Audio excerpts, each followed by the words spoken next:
We yet again find ourselves at the deep end of the pool where Bungie's about to do their 18th backflip off the diving board back into the arena that we like to call the courtroom. So a big article came out today. Aim Junkies, a Destiny 2 cheat seller, has now countersued Bungie with claims that the game developer circumvented cheats, technological protection measures, theft of the defendant's computer data, and unauthorized access with intent to defraud. These are huge claims made against Bungie. If you missed this last video regarding this whole lawsuit, the TLDR is that the cheaters, aimjunkies.com, clapped back in the courtroom basically to say that cheating is not illegal. Bungie didn't have good ground to stand on to claim that they were actually damaging their game. And the unfortunate part is you had all these different claims going around. The judge actually sided mostly with Aim Junkies here, which is absolutely mind-blowing. So immediately after that happened, Bungie filed the counterclaim and went through again, and it's just basically a never-ending back and forth battle.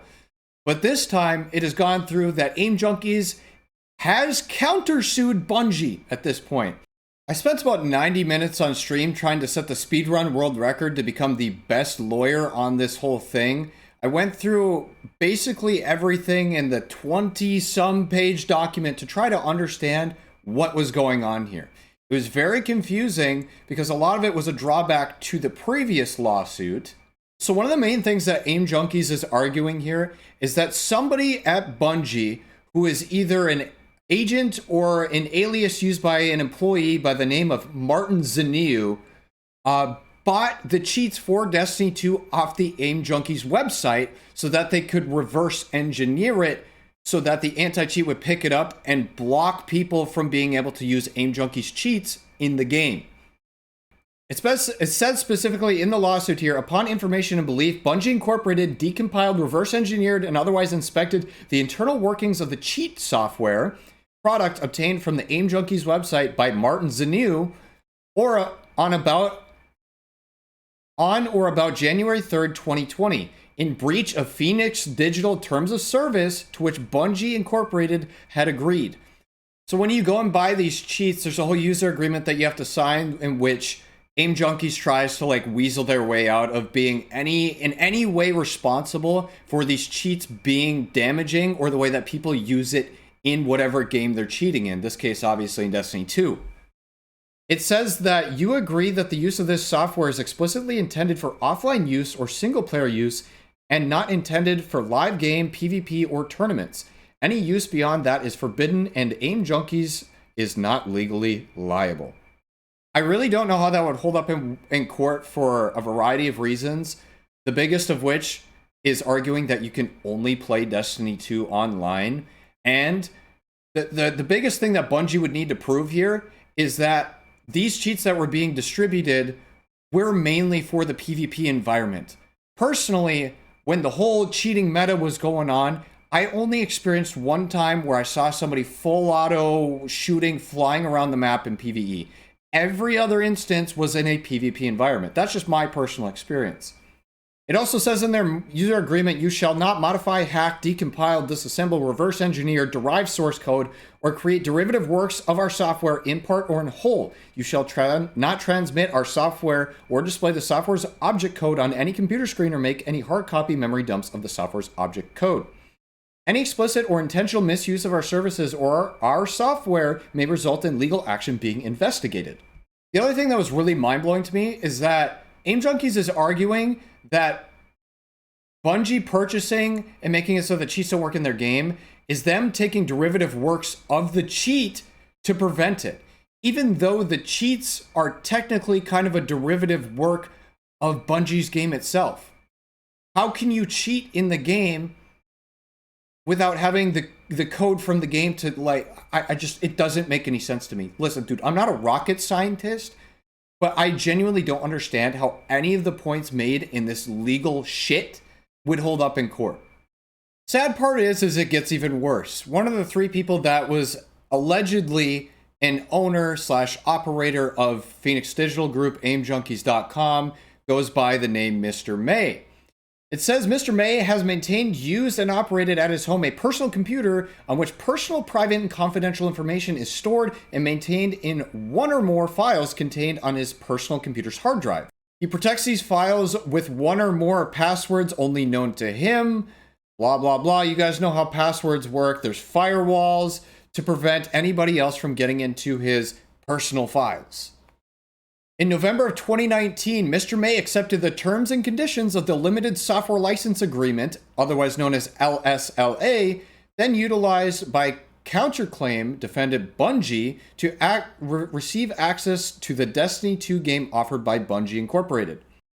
The LSLA does not provide Bungie with authorization to surreptitiously, I had to look this word up, apparently means secretively, access files on Mr. May's personal computer and or download information from those files without direct knowledge and expressed authorization of Mr. May.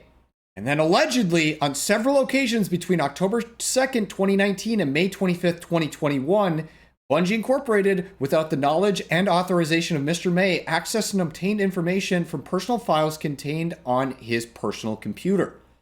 He is claiming that Bungie Incorporated's unauthorized access of Mr. May's confidential and private computer files has caused and will continue to cause Mr. May irreparable injury and damage. Bungie Incorporated's activities constitute unauthorized access with intent to defraud in violation of the Computer Fraud and Abuse Act. Bungie Incorporated's conduct is intentional, malicious, and willful, and Mr. May is entitled to appropriate relief as prayed for hereinafter, including injunctive relief and damages, aka money. If any of these allegations are true as far as the surveillance goes, this is bad. Not only will this throw the entire case probably out the window, I'm not a lawyer, so I'm not 100% sure, but that's also a big red flag. Who else could they be surveilling on? If signing the LSLA, the license agreement, whatever, gives them full-on permission to spy on anybody's computer who's downloaded Destiny 2, that is a yikes. Again, this is all alleged. This is not 100% sure.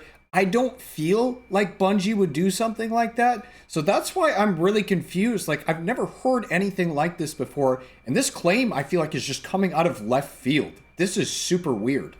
One of the things that really scares me about the possibility of this lawsuit getting thrown out or Aim Junkies winning is that it could result in another wave of cheating for Destiny 2, if not even worse. Other companies jumping in on it if they see it's legal to do so, and it could ruin the entire game's ecosystem. In this counter lawsuit, Aim Junkies is also claiming that they're protected by a previous lawsuit, which was MDY Industries LLC versus Blizzard Entertainment, and this was over a World of Warcraft lawsuit.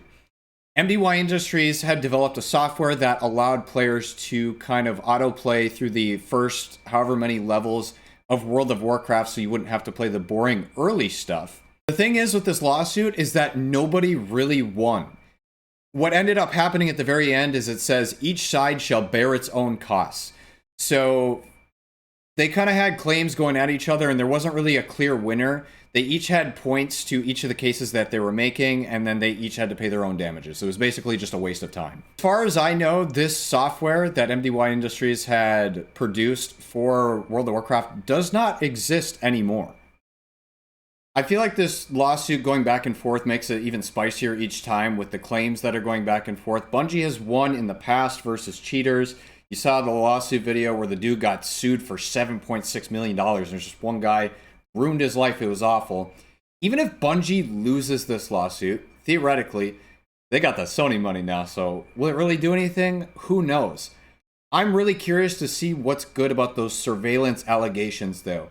That is the one scary part I could see here. Other than that, I think Bungie has got this in the bag, personally.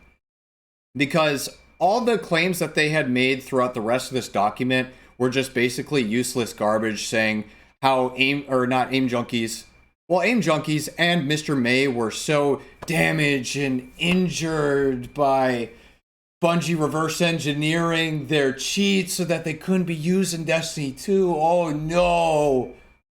If anything new happens, I'll keep you guys posted. Subscribe, we'll see you next time.